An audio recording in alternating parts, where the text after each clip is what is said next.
A popular YouTube personality is gunned down while driving through Chicago's Printers Row neighborhood. He's identified as Zack Stoner, known on YouTube as ZackTV1.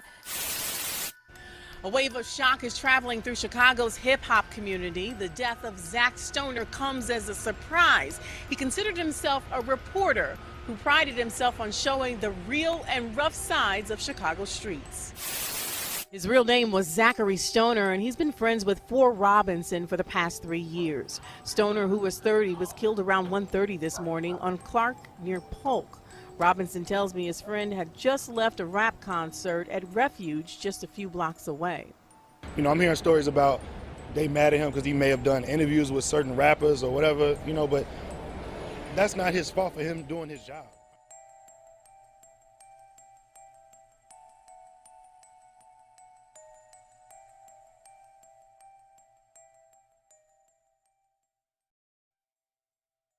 The night started like any other showcase at Refuge nightclub in Chicago's South Loop. King Dave, a respected entrepreneur and event organizer, had been working for weeks to put together a lineup that would highlight the city's underground rap talent. The list was finalized. The performers were confirmed. Everything was set. But at 8:45 p.m., Zack received a call. It was from Zachary ZackTV Stoner, the man who had documented Chicago's street culture for nearly a decade. Zack had a request. He wanted his friend AMG Fresh added to the lineup. It was Fresh's girlfriend's birthday, and Zack wanted to do something special for them. King Dave made an exception. AMG Fresh was added to the performance list. By 9:30 p.m., Refuge nightclub was packed. Over 100 people had crowded into the venue. The energy was electric. Local rappers moved through the crowd, greeting fans and fellow artists. Zack arrived with his camera, ready to capture the night. AMG Fresh was there with his girlfriend, celebrating. Everything seemed perfect, but Chicago's streets have a way of turning celebration into tragedy in minutes. Great event. All the artists showed up, performed, made a lot of money that night. And Zack wanted to bring an artist, his homie. And he just got back from Vegas. He called me last minute. I was telling other artists, like, nah, you know what I'm saying? Like, I'm booked, it's already done. Cause I be on time, I'm like Live Nation. Yeah. You know, if I say 8 o'clock, we starting at 7:58. If you ain't there, I don't care who you is, and everybody know that about me. You can be with me every day. Best friend, if your ass ain't there, your ass ain't performing. That's just how it go. Cause I ain't finna you gotta keep your name good with this shit, you know? So he called me and he had somebody he wanted to perform, and I'm like, bring them, you good. Gave them time, they came, showed up, left the show, something happened, and he ended up dead, you know what I'm saying? Zack had built his reputation by going where mainstream journalists wouldn't dare. He interviewed gang members from rival factions, gave underground artists their first platform, and documented the realities of Chicago's street life with unflinching honesty. His YouTube channel, ZackTV1, had grown to over 176,000 subscribers. He had posted more than 1,700 videos since 2009. But that night, something was different. 2 rival factions inside the club began engaging in a rap battle. What started as competitive performance quickly turned hostile. Derogatory lyrics were exchanged. Gang affiliations were made clear. The atmosphere inside Refuge began to shift. Zack noticed it immediately. According to witness accounts obtained by police, Zack overheard a group of men talking. They were pointing at AMG Fresh. One of them said something that made Zack's blood run cold. They were planning to jump AMG Fresh while he was performing. Fresh had no idea he was being targeted. And him and Fresh had their own shit going on, and he went down there to really, you know what I'm saying, help folks them, you know what I'm saying, to promote what they had going on, and he overheard motherfuckers saying what they was gonna do to him. And he was stopping that shit. But a lot of motherfuckers don't know this. He stopped motherfuckers from getting on the stage and fucking up Fresh performance. A lot of motherfuckers don't know that either. We talking about Zack right now? ZackTV. Yeah. He heard motherfuckers saying what they was about to do to Fresh and who out the band in the third, and he told them like, nah, we ain't here for that. You know what I'm saying? They was about to get on the stage, and Zack stopped them like, please don't do this shit. People don't know this though. Without hesitation, Zack moved through the crowd. He found the men who had been talking about AMG Fresh and pulled them aside. He talked to them, reasoned with them, convinced them to back off. It was something Zack did often. His friends and family later told investigators that Zack had prevented countless acts of violence through conversations, just like this one. There have been many occasions where a guy will call Zack on his way to ride on his ops, and Zack would talk him down. His business partner Tony Woods later explained, "The brother has a jail phone. He sends money to incarcerated brothers and takes care of their families. People don't see that side of it." The immediate threat was neutralized. AMG Fresh performed without incident, but the energy in the club had changed. Zack felt it. The tension hadn't disappeared. It had simply moved underground, waiting for the right moment to resurface. One witness later told police that Zack appeared nervous as he walked through the venue. He kept looking around, checking exits, watching the crowd. For a man who had spent years navigating Chicago's most dangerous neighborhoods, that kind of vigilance was instinctual. By 12:30 a.m., Zack had made his decision. It was time to leave. Zack left a little early before the show ended, so he can be outside on the front waiting for Fresh. When Fresh came out, he was telling Fresh to get his ass in the car, but it was Fresh's girl's birthday. He drunk as fuck. You know what I'm saying, T. Him and his girl, the only one went together. You know what I'm saying? Fresh ain't had nobody with him, just him and his girl. And Zack was telling him to get in the car, showed him his pipe and everything, like, no, get your ass in the car, niggas own that with you, like, you know what I'm saying? Zack had a pipe on him? Yeah, Zack had a pipe on him. Zack had a pipe on him, gang. He showed Fresh his pipe and told Fresh, get your ass in the car, because Fresh thought it was a game. AMG Fresh and Thomas T-Streetz Davis were both inside the club. T-Streetz was one of Zack's closest friends and frequent collaborators. They had worked together for years, conducting interviews and documenting Chicago's rap scene. But AMG Fresh wasn't in a rush. It was his girlfriend's birthday. The night was supposed to be a celebration. He didn't know about the conversation Zack had earlier. He didn't know about the threat that had been neutralized. He just knew he was having a good time. The minutes ticked by. Zack's anxiety grew. Finally, around 1 a.m., they agreed to leave. Zack, AMG Fresh, T-Streetz, and Fresh's girlfriend walked out of Refuge nightclub together. The venue was located at 416 South Clark Street. Zack's silver Jeep Cherokee was parked nearby. The group reached Zack's Jeep. AMG Fresh and T-Streetz climbed into the vehicle. Fresh's girlfriend got in as well. As soon as they were inside, Zack's demeanor changed. He reached under his seat and pulled out his .40 caliber pistol, showing it to Fresh. It was a silent warning. They were in danger. AMG Fresh's expression shifted. He realized something serious was happening, but the specifics remained unclear. Zack started driving, heading away from Refuge nightclub.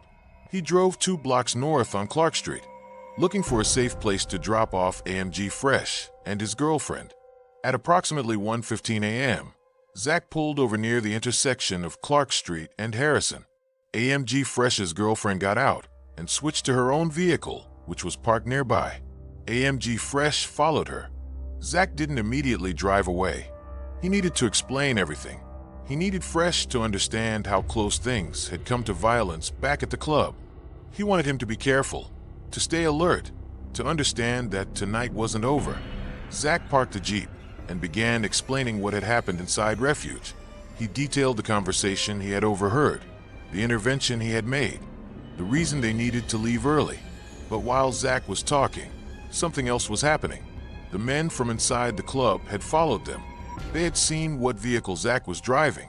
They knew where the Jeep had stopped, and now they were making their move. A dark-colored minivan pulled up alongside Zack's silver Jeep Cherokee. Everything happened in seconds. Guns appeared in the minivan's windows. The night erupted with gunfire. Bullets riddled the Jeep's windshield, shattering the glass and tearing through the vehicle's interior. Inside the Jeep, either AMG Fresh or T-Streetz drew a weapon and returned fire through the shattered windshield. Police records later confirmed that someone in Zack's vehicle fired back, but the documents don't allege that anyone in the Jeep fired first. Zack was hit. One bullet ripped through his shoulder. Another struck him behind the ear, lodging deep into his brain. His foot slipped from the brake pedal. The Jeep lurched forward, out of control. The vehicle veered off the road, mounting the curb before slamming into a street lamp pole at 700 South Clark Street. The shooting stopped. The minivan sped away into the night. Inside the crashed Jeep, Zack was slumped over the steering wheel, unconscious and bleeding. T-Streetz had been grazed by a bullet, but was still mobile. AMG Fresh was uninjured. Both men made a split-second decision. They jumped out of the wrecked vehicle and ran to Fresh's girlfriend's car, which was still parked nearby. She sped off immediately, tires screeching against the pavement. They later told investigators they feared the attackers would return to finish the job. Zack was left behind, alone in his Jeep, dying.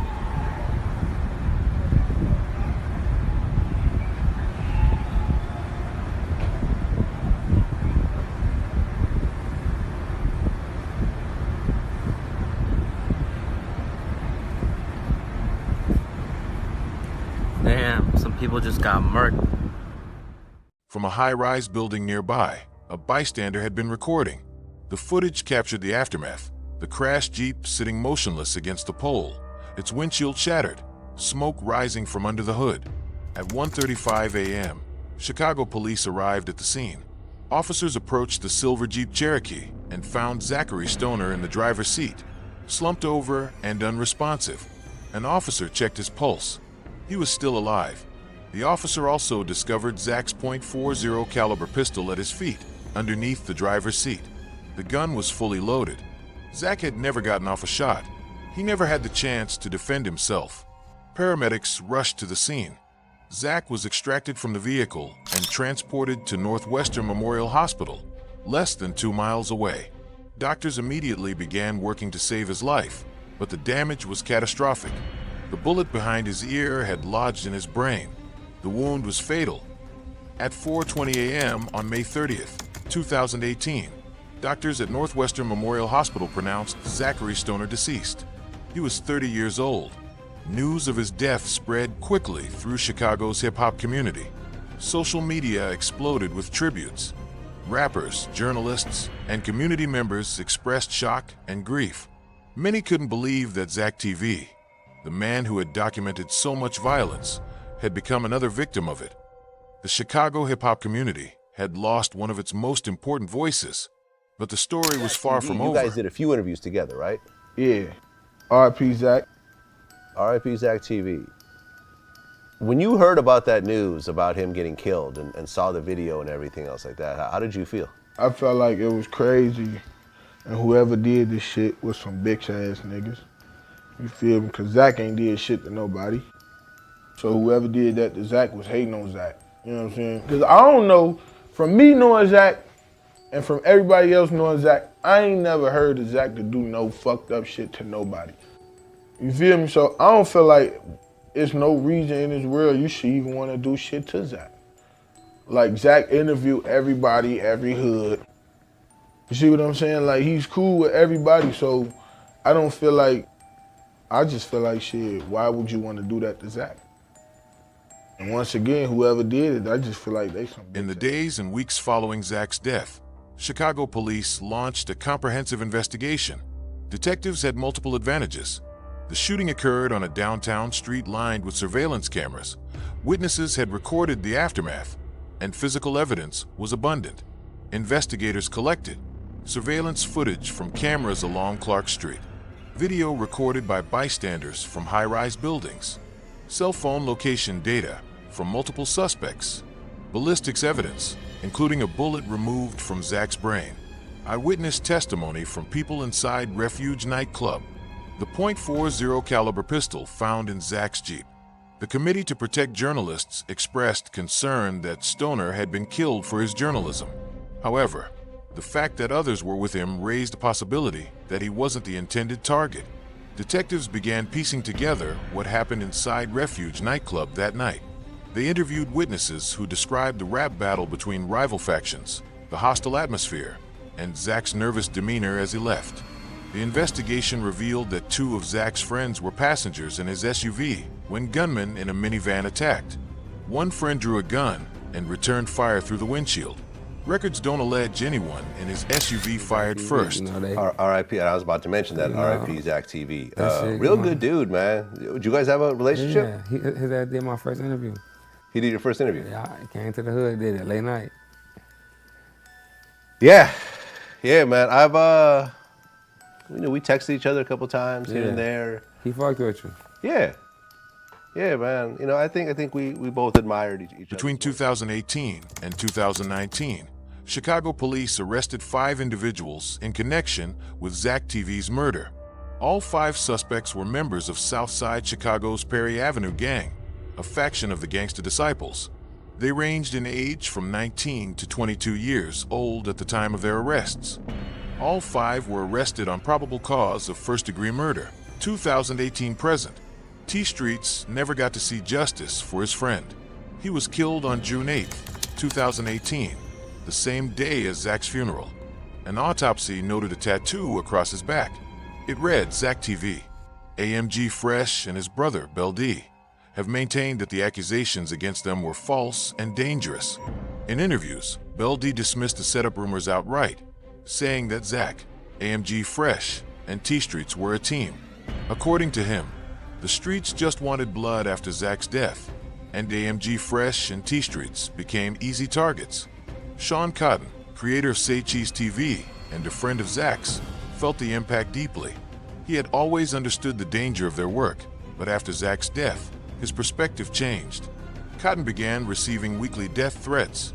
One message after a controversial report read, "We're going to do you like we did Zack." I think about Zack often, and FBG Duck name still comes up in the blogs. His mom, I know you interviewed his mom. She follows us, and she's real vocal about Duck still. And to just think I don't know, does Chicago PD do they not care? Did they want them to die? I don't know. I think about that a lot. All these cameras, it's 2021. And I think Chicago, they said, is the most surveillanced, one of the top surveillance cities, and y'all don't have nothing? It makes you think.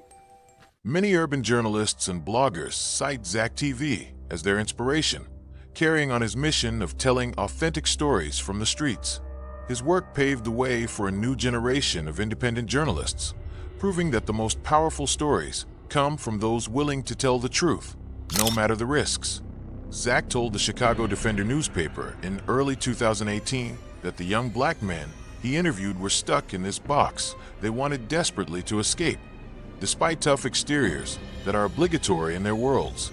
A lot of people may look at these individuals like they're thugs. Nobodies, he said. Never judge a book by its cover. What you do isn't it firing up the violence when you go to one group of people and ask them, so what do you hate about him, and then you go to the other group? No, what we do is what ZackTV do, we try to get both ends of the spectrum, I wouldn't call it an instigating, I'm trying to get your side and his side. If I'm gonna go left, then I'm gonna go right, Because there's 3 sides to the story. It's your side, his side, and the truth. And we're gonna try to, I'm like a mediator within the city, and I'm gonna try to find, a common ground for both parties so we can fix the solution. Because I ask everybody at the end of my interviews, why you were able to do it? Zack wasn't in a gang, but he understood the culture. He dressed like them. He looked like them, his friend Phillips said. They saw a lot of Zack in themselves. Zack was adept at negotiating the patchwork of Chicago's 60 gangs. But his friends feared his growing influence, and wealth were fueling grudges against him. Some urged him to leave Illinois. Zachary Stoner spent his adult life documenting the truth about Chicago's streets. He gave voices to people who had been silenced by mainstream media. He humanized individuals whose society had written off as thugs and criminals. He encouraged peace while showing the reality of violence. His final hours reflected the contradictions of his work. He saved AMG Fresh from being jumped inside Refuge nightclub. He de-escalated a potentially deadly situation. He acted as a peacemaker, just as he always had. But that same intervention may have painted a target on his back. By getting involved, by protecting someone, by being present at all, Zack made himself part of a conflict that had nothing to do with journalism. Or did it? Zack's journalism was his presence. He documented by being there, by talking to people, by showing up in places other reporters avoided. You couldn't separate Zack the journalist from Zack the person. They were the same. On May 30th, 2018, that cost him his life. ZackTV was the 200th person killed in Chicago that year. His death became another statistic in a city plagued by violence. But for the 176,000 subscribers who followed his work, for the rappers he interviewed, for the community he documented, and for the journalists he inspired, Zack Stoner was more than a number. He was Hood CNN. He was a voice for the voiceless. He was a peacemaker in a war zone. And he paid the ultimate price for telling the truth.